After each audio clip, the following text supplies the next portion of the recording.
తెలుగు రాష్ట్రాల్లో NDA sweep. తెలంగాణలో బీజేపీకి 10కి పైగా సీట్లు, దక్షిణాదిలో అత్యధిక స్థానాల్లో కమల వికాసం, మూడోసారి మోదీనే ప్రధాని, పూర్తి కాలం ఉంటారు, పీకల్లోతు అవినీతిలో బీఆర్ఎస్ కాంగ్రెస్. కేంద్ర హోంమంత్రి అమిత్ షా నిన్న చేవెళ్ల లోక్సభ బీజేపీ అభ్యర్థి కొండా విశ్వేశ్వరరెడ్డితో కలిసి ప్రజలకు అభివాదం చేస్తున్న అమిత్ షా. చిత్రంలో ఎమ్మెల్సీ ఏవిఎన్ రెడ్డి, వీరేందర్ గౌడ్.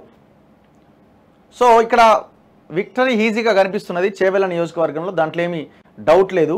ప్రధానంగా మీరు అంటే ఖచ్చితంగా పక్కాగా గెలిచే స్థానాలు బీజేపీ అని మాట్లాడుకుంటే కరీంనగర్ కానీ, నిజామాబాద్ కానీ, కరీంనగర్, నిజామాబాద్ అండ్ ఆదిలాబాద్ కూడా కనిపిస్తున్నది, చేవెళ్ళ కనిపిస్తున్నది, మల్కాజ్గిరి కనిపిస్తున్నది. ఈ నియోజకవర్గాల్లో ఖచ్చితంగా వీళ్ళు గెలుస్తారని చెప్పడానికి అవకాశాలు ఎక్కువగా ఉన్నాయి. సో ఇక మిగతా కొన్ని నియోజకవర్గాలు అయితే టఫ్గా ఉన్నాయి. కాంగ్రెస్, నల్గొండ కాంగ్రెస్, ఖమ్మం కాంగ్రెస్, మహబాద్ కాంగ్రెస్, పెద్దపల్లి కాంగ్రెస్, నాగర్ కర్నూలు కూడా బీజేపీ పోటీ ఇచ్చిన అక్కడ కూడా కాంగ్రెస్ గెలవడానికి అవకాశాలు ఉన్నాయి. సో ఇట్లా కాంగ్రెస్ గెలవడానికి అవకాశాలు ఎక్కువగా ఉన్న ప్రాంతాలు. టఫ్ ఫైట్ ఉన్నవి మెదక్ టఫ్ ఉన్నది, భువనగిరి కొంత టఫ్గా అనిపిస్తూ ఉన్నది. అక్కడ బీసీలు కనుక ఈ 300కి 400కి అమ్ముడు పోతే ఆడ చామల కిరణ్ కుమార్ రెడ్డి గెలుస్తాడు.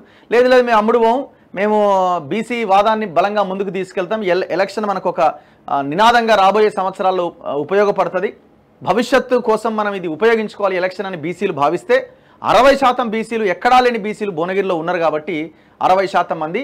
సో ఆ బీసీలంతా గౌడ్స్, మున్నూరు కాపు, ముదిరాజు, మోస్ట్ బ్యాక్వర్డ్ క్యాస్ట్గా ఉన్న ఎంబీసీ కులాలన్నీ, దాంతోపాటు పద్మశాలీలు, దాంతోపాటు గౌడ్స్ 3 లక్షల ఓటర్లు ఉన్నారు. మరి వాళ్ళంతా ఏం చేస్తారో రేపు 300కి అమ్ముడు పోదామా, 300కి అమ్ముడు పోదామా, లేకపోతే వాడు ఇచ్చే బాటిల్కి అమ్ముడు పోదామా? భువనగిరి నియోజకవర్గ ప్రజలారా, ముదిరాజులు, పద్మశాలీలు, గౌడ్స్, యాదవులు, గొల్ల కుర్మలు, ఎంబీసీలు, చాకలి, మంగలి, అన్ని కులాలు, వీళ్ళంతా బీసీ కమ్యూనిటీలో దాదాపు 60% ఉన్నారు. మనకు కొంచెమైనా ఏమైనా ఉంటే వాడిచ్చే 300 వాడి మొఖాన కొట్టి బీసీ అభ్యర్థిని గెలిపించండి. లేదు మనం అమ్ముడు పోదాం, ఇట్లనే ఉంటుంది మన బతుకులు అనుకుంటే ఎవడి సావు వాడవి చావాలి, అంతే, అంతకుమించి ఏముండదు. ఇంకా మనం భవిష్యత్తులో మళ్ళీ ఈ అంశాన్ని మాట్లాడకుండా అయిపోతుంది. సో అందుకే ఇది ఒక ఎగ్జాంపుల్గా తీసుకొని భువనగిరిలో ఒక మార్పు మనం తీసుకురావాల్సిన అవసరం ఉన్నది. సో ఇంకా టఫ్ ఉన్న నియోజకవర్గాలు, మెదక్ టఫ్ కనిపిస్తుంది, భువనగిరి కొంత నేను ఇప్పుడు చెప్పిన ఈక్వేషన్ కనబడతా ఉన్నది. అండ్ జహీరాబాద్ కూడా బీజేపీ కొంత ఎడ్జ్ ఉన్నట్టుగా కనబడతా ఉన్నది, అక్కడ కూడా కొంత టఫ్ ఫైట్ ఉన్నది. సో ఇట్లా మనం ఆదిలాబాద్ అసలు యాక్చువల్గా బీజేపీ గన్ షాట్గా గెలవాల్సిన సీటు, బట్ కొంత కాంగ్రెస్ ఫైట్ ఇచ్చినా బీజేపీని గెలుస్తుందన్న సంకేతాలు కనబడతా ఉన్నాయి. నిజామాబాద్లో బీజేపీ గెలిచే అవకాశాలు ఉన్నాయి. ఇంకా ఇటు నల్గొండ, ఖమ్మం ఇవన్నీ కూడా కాంగ్రెస్ గెలవడానికి అనుకూలమైన సీట్లు. చూద్దాం ఏం జర. హైదరాబాద్ ఎంఐఎం పక్కా గెలుస్తుంది, దాంట్లో ఏం డౌట్ లేదు. ఇప్పుడు ఎవరు మరి ఇప్పుడు ఎంఐఎం కూడా కాంగ్రెస్కి ఓటు వేయండి అని చెప్తా ఉన్నది. ఎంఐఎం అసదుద్దీన్ ఓవైసీ చెప్తా ఉన్నాడు హైదరాబాద్ మినహాయిస్తే మిగతా ప్రాంతాల్లో అని. అంటే మరి హైదరాబాద్లో ఉన్న కాంగ్రెస్ అభ్యర్థి మరి పోటీ ఎందుకు, కలిసి పోటీ చేస్తే అయిపోయేది కదా. కానీ ఎలక్షన్ మాత్రం చాలా ఇంట్రెస్టింగ్గా ఉన్నది, చూద్దాం ఏం జరుగుద్ది అన్నది.